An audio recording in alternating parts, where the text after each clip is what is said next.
আজ আমি তোমাকে গত ক্লাসের পর থেকে আমি ক্লাস নেব প্রথম পত্রের পদার্থের গাঠনিক ধর্ম। আজকে আমি বলাবো পয়সনের অনুপাত। তাহলে পয়সনের অনুপাত কাকে বলে? পার্শ্ব বিকৃতি ও দৈর্ঘ্য বিকৃতির অনুপাত একটি ধ্রুব সংখ্যা। এই ধ্রুব সংখ্যাকেই পয়সনের অনুপাত বলে। আমি একটু দেখাচ্ছি তোমাদের।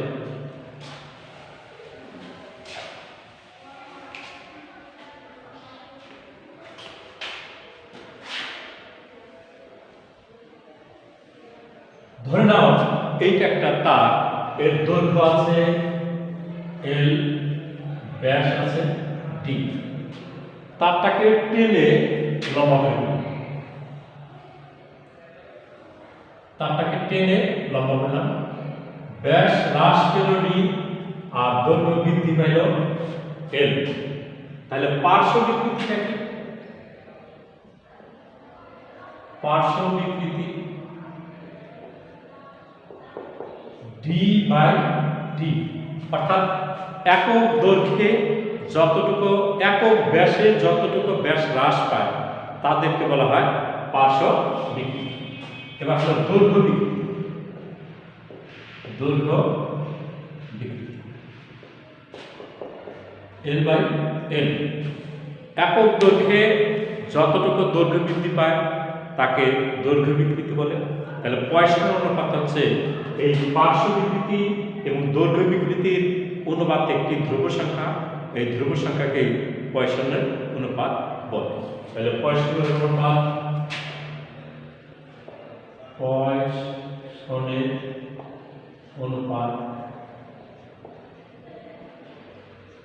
সিগমা সমান পার্শ্ব বিকৃতি বাই দৈর্ঘ্য বিকৃতি।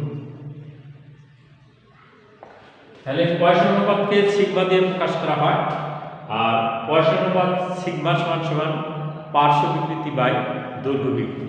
তাহলে পার্শ্ব বিকৃতি হচ্ছে ডি বাই ডি আর দৈর্ঘ্য বিকৃতি হচ্ছে এল বাই এল সমান সমান এল ডি বাই ডি এল।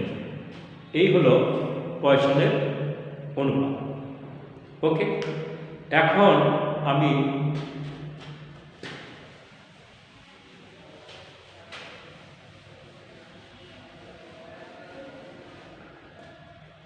তোমাদেরকে পড়াবো কৈশিকতা।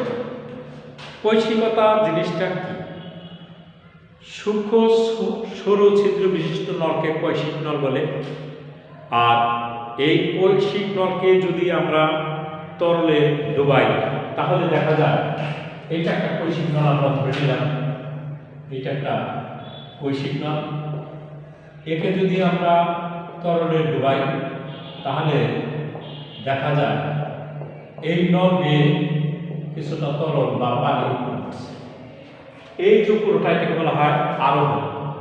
আবার যদি আমরা পারদ বা ঘন তরলে ডুবাই তাহলে দেখা যায় এইরকম হয়ে গেছে, এইটুখানি। এটাকে বলা হয় অবনমন। এই যে কৈশিক নলে আরোহণ বা অবনমন, একেই বলা হয় কৈশিক। কথাটা কি বুঝতে পারছো? এই যে কৈশিক নলের ভিতরে তরলের উত্থান বা পতন কি বলা হয়? কৈশিকতা। এবার আসবো আমরা স্পর্শক কোণ।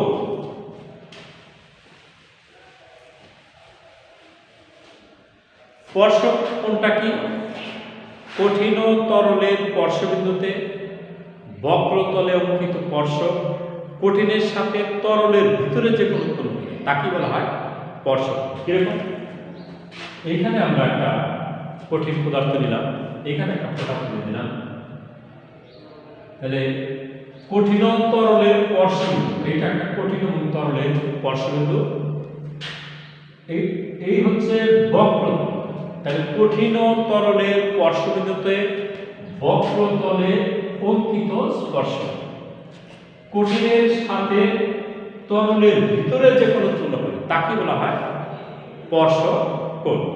তাহলে আমরা কি কথাটা বুঝতে পারছি যে কঠিন তরলের স্পর্শবিন্দুতে বক্রতলে অঙ্কিত স্পর্শক কঠিনের সাথে তরলের ভিতরে যে কোণ উৎপন্ন করে তাকে বলা হয় স্পর্শক কোণ। এবার আমরা বুঝাবো এই যে কৈশিক নলের ভিতরে তরলের উত্থান বা পতন, এই কৈশিক নলের সাহায্যে এই উত্থান বা পতন বা পৃষ্ঠটানের রাশিমালা নির্ণয় করা। তাহলে কৈশিক নলের সাহায্যে আমরা একটা তরলের পৃষ্ঠটানের রাশিমালা নির্ণয় করি। তাহলে আমি এইখানে একটা ছবি দেখো, এই পর্যন্ত তরল আছে, এই পর্যন্ত তরল আছে। এখানে আমি একটা কৈশিক নলকে ডুবিয়ে দিই।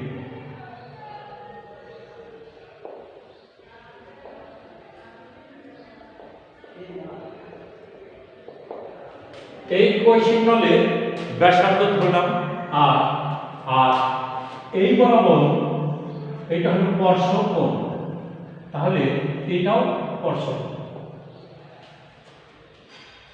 তাহলে এই যে এই বরাবর পৃষ্ঠটান ক্রিয়া তথা এই বরাবর পৃষ্ঠটানের প্রতিক্রিয়া পৃষ্ঠটান ক্রিয়া। এই পৃষ্ঠটানকে যদি আমরা দুইটি লম্ব অংশে বিভক্ত করি, একটি যাবে এই দিকে আর একটা যাবে উপরের দিকে, তাহলে এটা হবে টি সাইন থিটা, এটা হবে টি কস থিটা। তাহলে এই যে পৃষ্ঠটানটিকে আমরা দুটি লম্ব অংশে বিভক্ত করেছি, একটি হলো টি সাইন থিটা আর একটি হলো টি কস থিটা। এই টি সাইন থিটা এইভাবে ক্রিয়া করছে চতুর্দিকে এইভাবে, ফলে এরা এক অপরের ক্রিয়ায় এক অপরকে নিষ্ক্রিয় করে দিচ্ছে।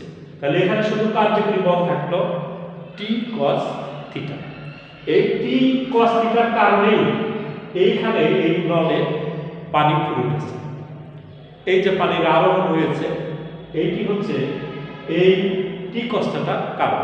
তাহলে ঊর্ধ্বমুখী বল যত বেশি হবে এই কৈশিক নল দিয়ে তত বেশি পরিমাণ তরল উপরে উঠবে, অর্থাৎ এই মোট ঊর্ধ্বমুখী বল আর উত্থিত তরলের ওজন সবসময় সমান।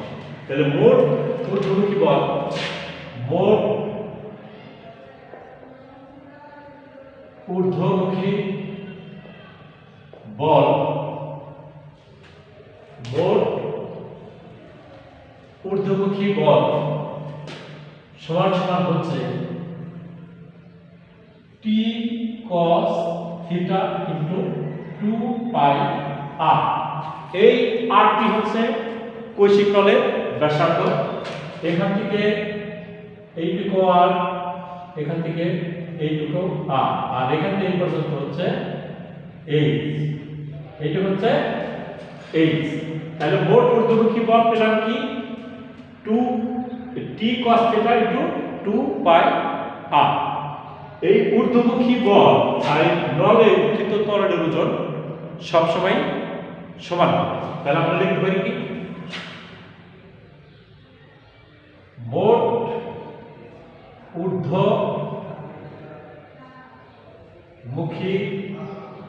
বল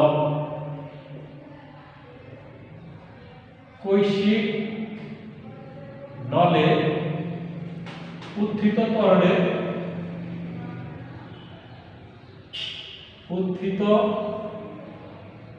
তরলের ওজন।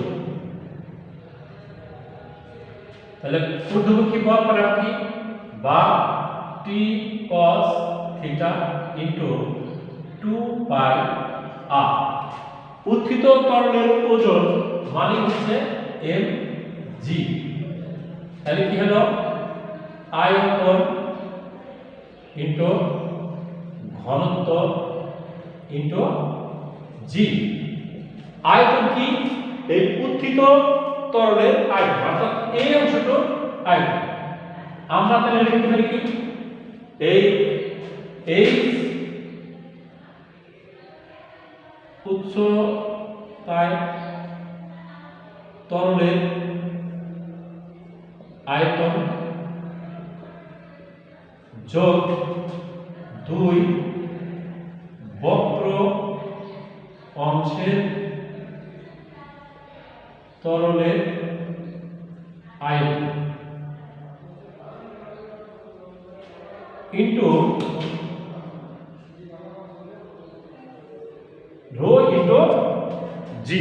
তাহলে আমরা এখানে লিখতে পারি ইন্টু রো ইন্টু জি। এই উচ্চতায় তরলের আয়তন কি? এই উচ্চতায় তরলের আয়তন কি? পাই আর স্কয়ার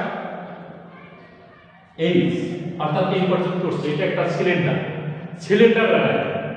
আর দুই বাঁকা অংশের আয়তন, কি? এই অর্ধগোলকের আয়তন থেকে আমরা যদি এই এই অংশটার আয়তন থেকে আমরা যদি এই অর্ধগোলকের আয়তন বাদ দেই, তাহলে কিন্তু আমার এই দুই বাঁকা অংশের আয়তনটা বেড়ে যাবে। তাহলে আমরা কি লিখতে পারি? এখানে লিখতে পারি পাই আর স্কয়ার ইনটু আর বিয়োগ অর্ধগোলকের আয়তন হাফ ইনটু 4/3 পাই আর কিউব ইনটু রো জি। তাহলে এখানে আমরা কি লিখতে পারি? পাই আর স্কয়ার এইচ ব্র্যাকেটে লিখতে পারি পাই আর কিউব, এখানে লিখতে পারি 2/3 পাই আর কিউব ইনটু রো জি। এখানে আমরা কি লিখতে পারি? পাই আর স্কয়ার এইচ প্লাস 3 পাই আর কিউব মাইনাস পাই আর কিউব রো জি। এখানে কি লিখতে পারি?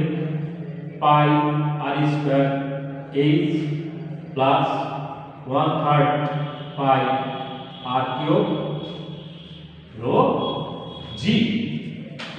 এখানে আমরা কি লিখতে পারি? আমরা পাই আর স্কয়ার যদি কমন নেই, তাহলে এখানে থাকতে এইচ প্লাস 1/3 আর রো জি। এখানে থাকে এটা, আর এখানে আছে কি আমার বা 2,